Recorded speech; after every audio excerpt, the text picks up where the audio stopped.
In this topic, we want to introduce you to a concept called short selling. In a young market like India, most investors think in terms of buying securities and holding them while they appreciate, and later booking profits or letting that profit ride, usually the former.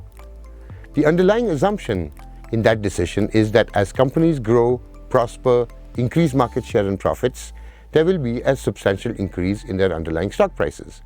Buy low and sell high is the mantra that we are taught to follow. In investment parlance, buying a stock is often known as taking a long position in it or going long. But what if the share price of a company has already appreciated in value far more than it deserves? What if the economy turns and the fortunes of said company were likely to wane? In our valuation topics on the Pi site, we will discuss this more in detail, how you might go about judging what is cheap and undervalued, as well as what is expensive and overvalued. For the moment, however, instead of buying low and selling high, think about a reverse scenario, where you could sell high and buy back low later and turn a profit from a transaction in that manner. This is what is known as short selling, and I want to outline for you a process that allows you to engage in such a transaction. The Indian setting first, as always. In India, strategies that profit from downside price movements typically take place in what is known as the F&O segment, or the futures and options segment. There are only about 250 securities in which these reverse bets are permitted. But surely, there could be any number of stocks not in the F&O segment on which you might want to place that reverse bet. In India, efforts have taken place at various times to create such an environment, but they have not been very successful thus far. This short selling activity and environment, however, is very common in many other equity market locations. So what I want to do for you is to describe this process and associate it with risk management practices that it might foster. So how does this short selling work? Suppose a stock is trading now at 150 rupees a share, but your analysis reveals it to be expensive and that it should correct to about 130 rupees.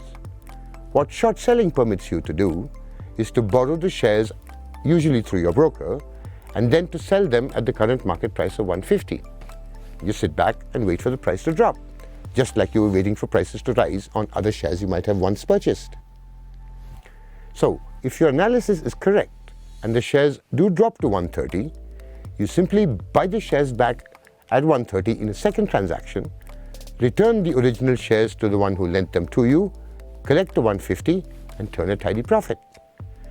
This second transaction of buying the shares back is known as covering the short sale.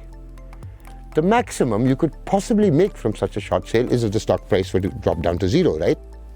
Sounds simple. Borrow, sell high, and buy back low. The graph below shows you how the long and the short positions are mirror images.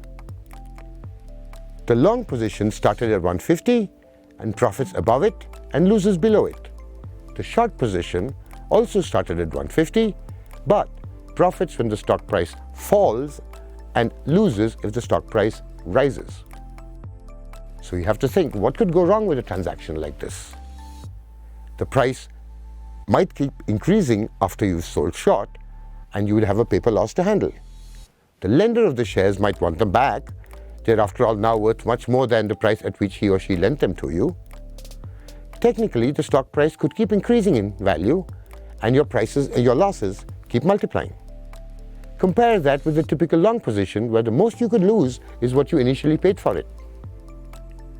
Another complication with short selling might ensue when a dividend gets paid. The owner of record as far as the company paying the dividend is concerned is the original person who lent the shares to you.